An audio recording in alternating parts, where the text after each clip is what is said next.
Well, in my teaching, I view active learning as a process by which students utilize senses other than just their hearing or listening. And so that involves hands-on activities, experiential learning type activities that I'd like to incorporate, and I think that's very important. They actually learn by doing it.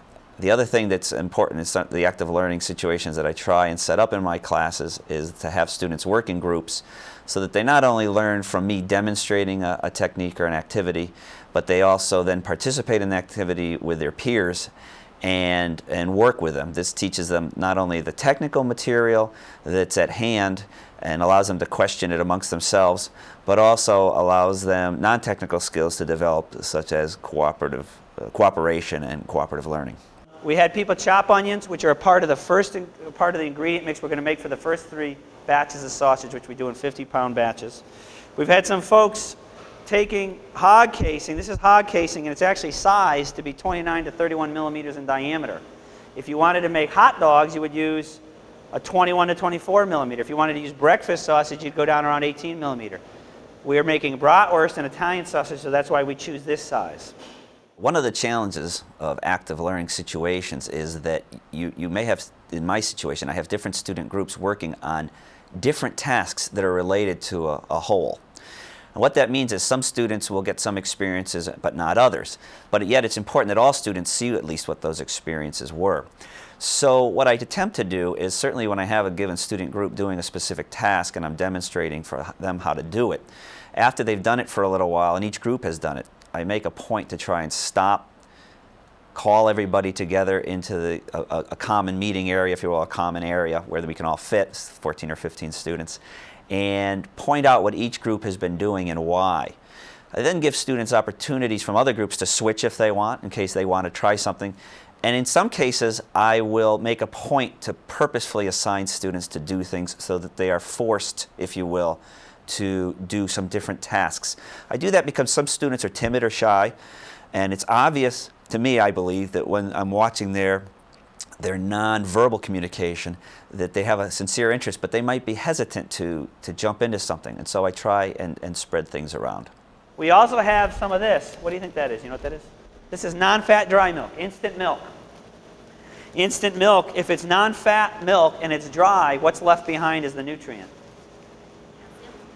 Calcium will be in here, but what's the main ingredient? What's the main macronutrient? Think about it. What does milk have in it? It's got protein. So this is mostly protein.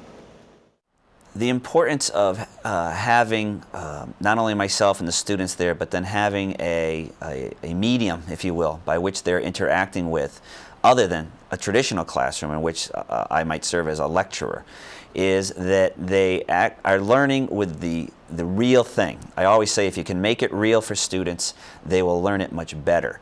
And in situations where you can make it real, have them experience what it is you're talking about, they can better appreciate the safety concerns that might be associated with it, the quality concerns that might be associated with it, and apply what they've learned in the classroom to the real situation, and they will remember it much better because they've experienced it personally.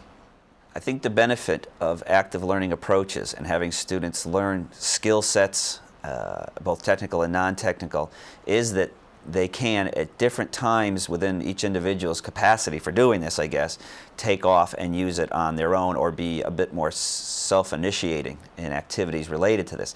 I think it's depends very much on the individual student as to when that occurs, but even in the sense of my classrooms where I only have, say, 14 laboratory periods in a semester, I can see some students begin to take off with ideas or things they've learned within just after 2 or 3 weeks. And I think a part of that, and happen to facilitate that, is that as an instructor, you make a certain protocol that gets followed, say, for the start of each lab period. In other words, students come in, there's a place where they put it's very simple things.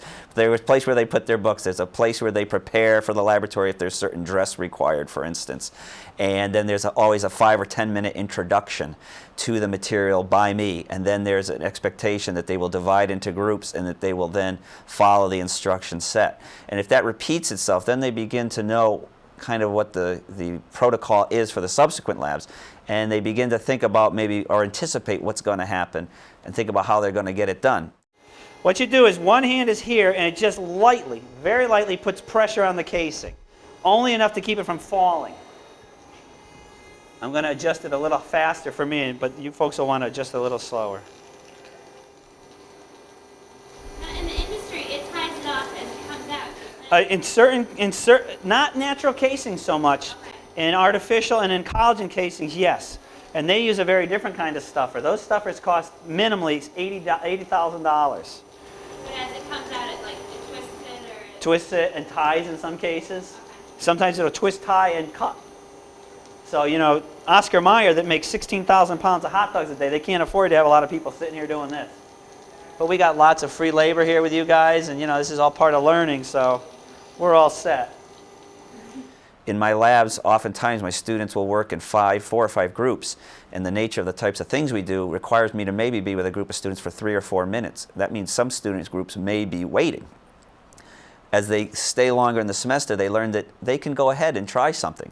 I always make a big deal that if they make a mistake, it's not a big deal, and that we can try something else. And so they're encouraged to try something. If they make a mistake, we certainly point it out, but by the same token, we then show them how to fix it. And so they become they have less reservation about going off and trying something on their own. Choose a length of about a hot dog, so you know it's about the length of my finger, a little longer. And you kind of do this, all right? Then you take it, you pinch it lightly, and you go 1, 2, 3 away from you. You take the next one, all right? Do the same thing, and you kind of go 1, 2, 3 towards you. The reason you twist opposite ways is if you didn't, everything would go and undo itself. A very important element of active learning, and really I think of almost any teaching style, is to have humor. And I certainly attempt to have humor in my teaching. I do it through a variety of means. I think it's important because it first of all tells the students that you're human. It kind of puts your guard down, especially if the humor can be directed at yourself in a practical manner. And you'll notice that we have the very special Faustman Wurstmacher stuffing table. This is made just for this. Why? Because it's got a big space out here for the Wurstmachers with their big German bellies, you see, when they operate. It also gives them the feeling that you're approachable, accessible, and they can maybe joke with you. And humor is a good way for people to introduce themselves to each other, to break the ice, if you will, in a formal situation. And certainly classroom teaching at a university is fairly, or always has been viewed fairly formally. So if you can break down some of that formality, you get more student interaction, student-instructor interaction, and that leads not only in the active learning situation to better learning, but then in the lecture, supporting lectures. It encourages students to not be inhibited about asking questions, coming to see you before class, talking to you afterwards. And I think that is a real benefit.